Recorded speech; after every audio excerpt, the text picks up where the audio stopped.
వచ్చేస్తున్నాడు. బ్యాండ్ వాయించండి.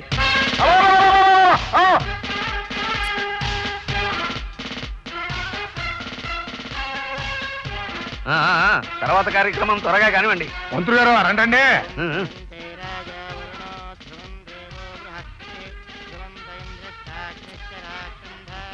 ముందు మీ నాన్న కాళ్ళకి దండం పెట్టండి. బుజ్జి, మీ ఆవిడేది? వసంత, చిరంజీవి చిరంజీవి. పండు, మీ ఆయనేడే? ఏమండి ఇట్రండి. చిరంజీవి చిరంజీవి. బాబాయ్ రిబ్బన్ కత్తిరించో. పండు తప్పమ్మా.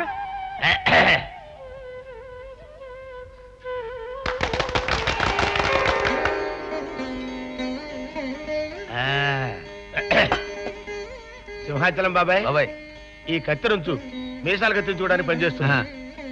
అరే హనుమాయ్, ఏంటి బాబాయ్ ఆ రిబ్బన్లు పారేయకండిరా. ఏ ఆడపిల్లలకైనా ఇవ్వండి, తల్లో పెట్టుకుంటారు.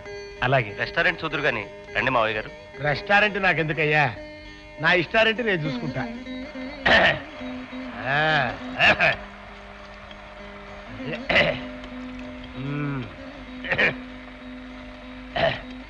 ఏరా అబ్బాయి, 2 ఇడ్లీల్లో ఏమాత్రం వెన్నపూస వేస్తున్నారు? అసలు వెన్నపూసే వేయడం లేదండి బాబాయ్ గారు. అదేమిటి బొందా? కొలెస్ట్రాల్ వస్తుందని ఈ రోజుల్లో వెన్న నెయ్యి ఎవరు వాడడం లేదండి. కొలెస్ట్రాలా? నీ పెండా కూడా కాని రోజులు కాకపోతాను. మా చిన్నతనంలో ఎంచక్క ఇంతంత వెన్నముద్దలు మింగేవాళ్ళం. ఇడ్లీలు నేతిలో ముచ్చుకుని మరీ తినేవాళ్ళం. మేము బతకలా రాళ్ళలాగాను. ఏమిట్రా అది? ఏంటా యంత్రం? ఏం చేస్తున్నది? పిండి రుబ్బుతుంది బాబాయ్ గారు. వారిని పిండి రుబ్బటానికి కూడా యంత్రాలు వచ్చేసాయన్నమాట. కలికాలం అంటే కాని కాలం మరి. మా రోజుల్లో గోడలు పడిపోయేట్టు పిండి రుబ్బేవాళ్ళరా?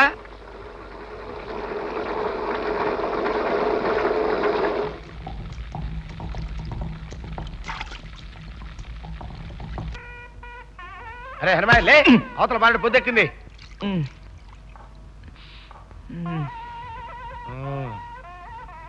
శివాలయంలో నంది పొద్దు నువ్వును లేరా? దరిద్రుడా దరిద్రుడా అని. ఇటు ఇటు ఇటు తగలరా వెధవా.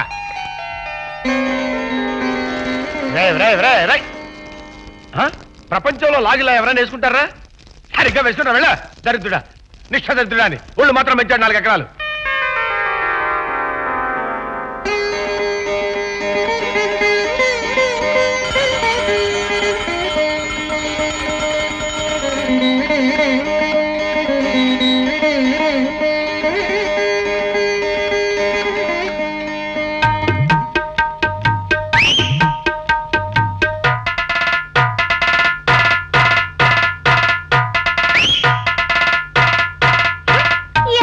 ఏదో మొక్కని చీర కనిపిస్తే చాలు సింహసింహ ఆడిపోద్ది కాబోలు. సొంగ కరుచుకుంటా దొంగ చూపులు నంగిరి మాటలను యాదవాళ్ళకి. అసలు నువ్వు పెట్టిపోట్లేదు లేవే సుక్క. నీకే ఆదుట్టం ఉంటే నువ్వు కోరుకున్నోడు నీ చెయ్యందుకునేవాడు. అప్పుడు కోత పెట్టే దిక్కుమాలినోళ్ళు మూతపడే. నీ దండకం ఆపేసి లోపలికి వెళ్ళి ఆకుల కోసం రెడీ చేసేయి. వెళ్ళు. నీతో మా చెడ్డ సిక్కు మహారాజా. గసురుతో ఓహర్ని నానా బుజ్జి పండు తల్లి లేవండమ్మా, లేవండి మొహం కడుకుందరు గాని. 4 ఇడ్లీ కాఫీ కదూ? అవునండి. ఇదిగో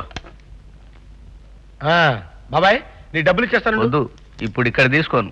సాయంత్రం నా కొట్టు దగ్గరికి వచ్చి. చుక్క, నేను అలా మన డ్రైవర్ రాజు ఇంటికి వెళ్ళి వస్తాను. ఆడింటికి ఎందుకు? ఎందుకు అందుకు ప్రతి నీకు చెప్పాలా ఏంటి? నీతో మా చెడ్డ సిక్కు మహారాజా. కసురుతో బాబాయ్ వచ్చి పిల్లాడికి అన్న ప్రశ్న ఇడ్లీతో చేయాలంటారేమిటండి చోద్యం? అదంతేనే. మంచి మనసున్న బాబాయ్ తన చేత్తో ఇడ్లీ తినిపిస్తే మన బాబుకి మంచి జరుగుతుందని నా నమ్మకం. ఏ రాజుబాబాయ్, రెడీయేనా? నీకోసం ఎదురు చూస్తున్నాం బాబాయ్. మంత్రి గారు కానివ్వండి.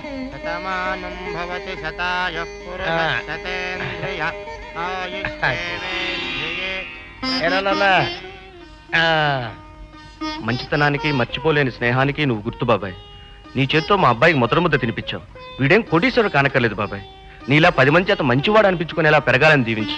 పిల్లాడి ముఖంలో మంచి కళంది బాబాయ్. చాలా అదృష్టవంతుడు అవుతాడు. అరే నాన్న, వెళ్ళిపోతున్నారేమిటండి? ఇడ్లీలు తయారైపోయాయి. చిచ్చి, నీ చెత్త ఇడ్లీలు ఏమో తింటారే? శుభ్రంగా ఇంత వెనవేసుకుని బాబాయ్ హోటల్లో వేడి ఇడ్లీలు తిరగకపోతే జన్మే వృధా అసలు. పదగురు బాబాయ్ హోటల్కి వెళ్ళి టిఫిన్ చేసేద్దాం. అదేమిట్రా 5 స్టార్ హోటల్లో దిగి టిఫిన్ కోసం ఇంకెక్కడికో వెళదామంటావు? బాబాయ్ హోటల్ టిఫిన్ ముందు ఈ స్టార్ హోటల్ టిఫిన్ దిగదుడుపురా. రుచే కాదు, అక్కడ దొరికే అభిమానం, ఆప్యాయత ఇంకెక్కడో దొరకు. మహా మంచి మనిషి బాబాయ్. బాబాయ్ రమా, నేను పాలు పోయడానికి వెళ్తున్నా. అలాగే అలాగే. రమా, ఏమిటి అరుపు? పార్వతేదే? పార్వతి ఇక్కడ ఎందుకు ఉంటుంది? శివుడి దగ్గర ఉంటుంది. ఛ, నేను అడిగేది మన గేదె పార్వతి గురించే. అదా, దాన్ని మన పక్కింటి పెంటయ్య గారి దగ్గర తాకట్టు పెట్టి 200 తీసుకున్నానండి. అయ్యో అయ్యో, గేదెని తాకట్టు పెట్టి 200 తీసుకున్నావా? అయినా అంత అవసరమే వచ్చింది ఇప్పుడు నీకో? మన వీధిలోని పునిస్త్రీలందరినీ కుంకుమ జ్యోతి సినిమాకి తీసుకెళ్లానండి. పాపం ఆ సినిమా డైరెక్టర్ కి ఇదే మొదటి సినిమా అట. అది పెద్దగా ఆడలేదన్నారు. అతన్ని కాస్త ప్రోత్సహిద్దామని. వాసని అమ్మ కడుపు బంగారం గాను ఆడ్డపడ్డ కొత్త డైరెక్టర్ ని ప్రోత్సహిద్దామని పాలిచ్చే గేదెని తాకట్టు పెట్టి మన బజార్లో ఉన్న పునిస్త్రీలందరినీ సినిమాకి తీసుకెళ్తావా? అసలు బుద్ధి జ్ఞానం ఉన్న మనిషి చేసే పనేనా ఇది? కేజీధర్ అనే ఆ యువదర్శకుడు మంచి విషయం ఉన్న మనిషి అండి. అతను ప్రోత్సహిస్తే ముందు ముందు అంతర్జాతీయ చిత్రోత్సవాల్లో మన దేశ ప్రతిష్టను ఇనువడింపచేసే చిత్రాలు తీస్తాడని మా సినిమా ప్రోత్సాహ కమిటీ నిర్ణయించింది. అందుకే ఈ పని చేశాను.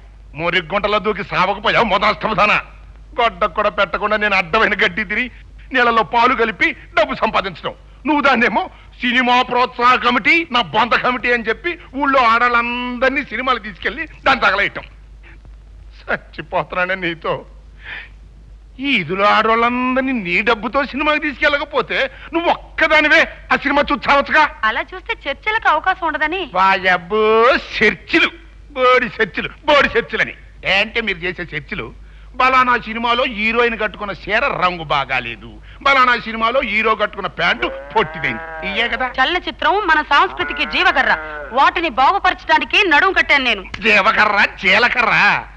వాటిని బాగు చేయడానికి నువ్వు నడుం కట్టుకుని నా నడుం విరగొడుతున్నావు కదంటే. ఎట్టగాదిలే, నీ తెక్క కుదిర్చే మార్గం నాకు ఒకటి దట్టింది. చెప్తాను ఈ పనుండు.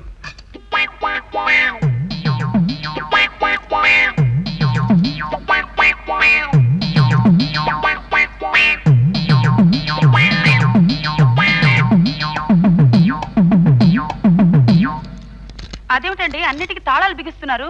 నువ్వు తాకట్టు పెట్టడానికి ఈ లేకుండా చేస్తున్నానే. మీరు చిత్రకళామంతలకి ద్రోహం చేస్తున్నారు. ద్రోహం కాదు, నా కొంప బాగుపడటానికి సాయం చేసుకుంటున్నాను. అబ్బో, ఎప్పటికే పొద్దుపోయింది, పాలు రాలేదని బాబాయ్ హోటల్ కాడ సింధులు దొక్కుతా ఉంటాడు. ఇదిగా ఇవాళ బయట తాళం పెట్టి వెళ్తున్నానే, ఈదిలోకి నువ్వు అడుగెట్ట పెడతావు చూస్తాగా.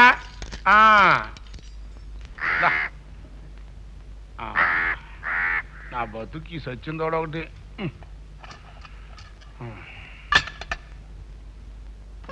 ఇదిగా రేడియోలో కమ్మటి సంగీతం వస్తుంది, సమ్మగా విని రవ్వంత పాలు ఎక్కువ ఇయ్యాలి ఇలా.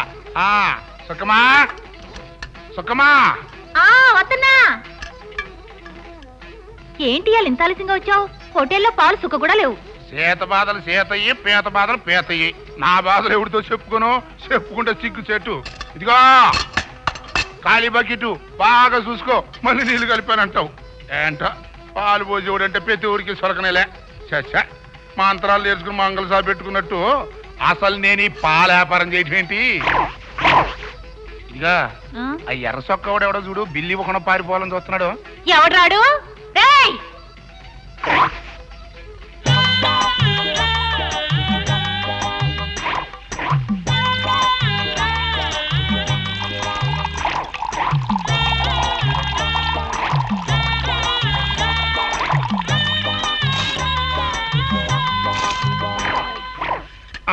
హోటల్ మొత్తం మీద ఎర్రసొక్క ఓడలేడన్నా. అట్టగా ఎండ్లో వచ్చాను కదమ్మా, కళ్ళు బయర్లు గమ్మే, కొంచెం రంగులు సరిగ్గా కనపడతలేదులే. ఇదిగో చిక్కటి పాలు, చొక్క నీళ్ళు లేవు. ఏమైనా మన వాటర్లో ఇడ్లీ రుచి ఓలాంధ్రలో ఏ వాటర్లోనూ రాదులే బాబాయ్. మన మధ్య కాకినాడ వెళ్ళానని చెప్పా కదా, అక్కడ వాటర్లో ఇడ్లీ తిన్నా. అవి ఇడ్లీలా అబ్బే, ఒట్టి పిండి నాగినట్టుగా ఉందనుకో.